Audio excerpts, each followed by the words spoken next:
I don't give an expletive about my hair loss. Yeah, you heard that right, an expletive. That's how language works. We give power to certain words, and you can fill in the blank. You can let expletive be whatever you want it to be, because it is quite arbitrary. The certain words are profanity and others are okay to say in a Disney movie. It's all arbitrary. So whatever word you want to fill in the blank with expletive, that's what I don't give about my hair loss. And what I'm understanding is that bothers some people. It bothers people that I don't care about my hair loss. Example, and he's our good friend, but Jean-Luc Bergman, he responded to the video I made called Hair Loss Cure, ? I'm not buying it, period. I'd rather be bald and confident, period. That was the video. And here's what Jean-Luc said, quote, buying a car is fighting nature. Nature is walking everywhere. Please, just get the transplant, end quote. So, you know, and Jean-Luc has been very vocal about his desire for me to get a hair transplant, as I'm in Norwood 3, and this is kind of my last chance to really get a hair transplant and make it look worthwhile. I've got other people who daily ask me to buzz my hair off. They want me to do that because what I choose to do about my hair loss apparently has an effect on them and their identity. Even though it's my hair and my identity, it's not enough that it's almost as if my confidence is almost a problem for other people. So here we get into this, we get into some gray area, don't we? Because I don't want to be known as a prideful person. I don't want to be known as arrogant or conceited, right? But as the host of this channel, who preaches having confidence in yourself so that you can overcome hair loss, I can understand how people could see that I am conceited. But ultimately, I'm okay with that. I'd rather be seen as a know-it-all, a man with a plan, than to be a guy who lives in fear and is not confident. If I had to choose one or the other, that's what I will choose, and that is what I choose, and that's how I live my life. But ultimately, I think the fact that I don't give an expletive about my hair loss, it bothers some people. But I think it's telling of the people that it bothers.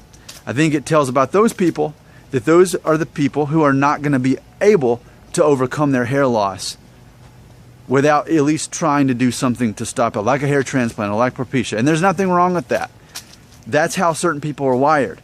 That's what they're going to do, and that's how they live, and that's how they see it. And there's nothing wrong with that. I accept that and I endorse that. I want you to find peace with your hair loss, whatever it takes. And if you need to do something like that to do it, then please do it. It's just that I personally don't need that.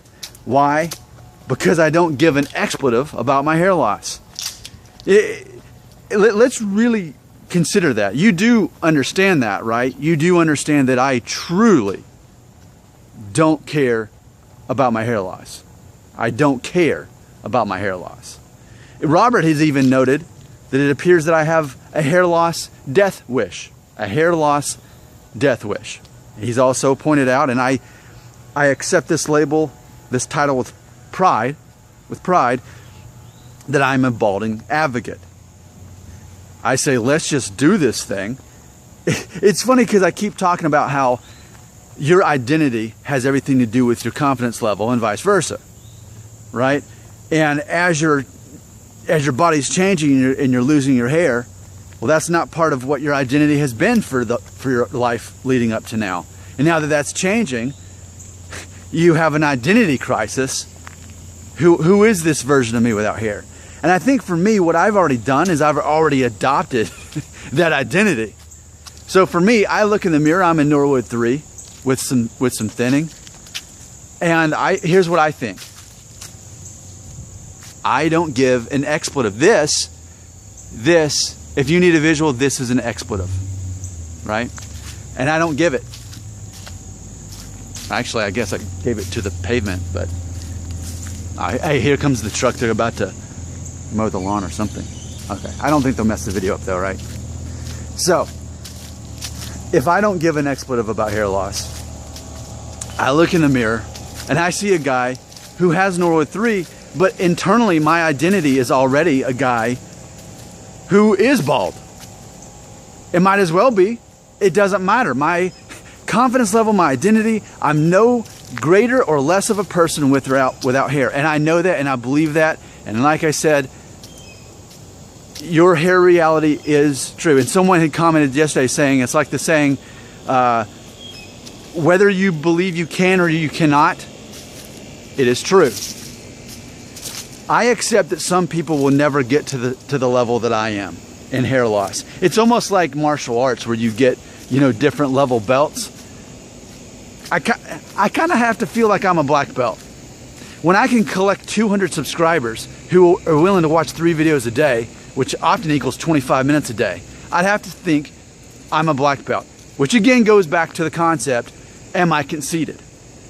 But again, and I will close with this, I would rather be seen as conceited than insecure. It's important to my identity that I'm not seen as insecure. That if I'm selling you anything, I'm selling you the identity, trying to sell you the identity of being confident and secure. So, I don't give an expletive about hair loss, and to some people that makes me vain. To others, they see it as motivational. I do not give an expletive about hair loss.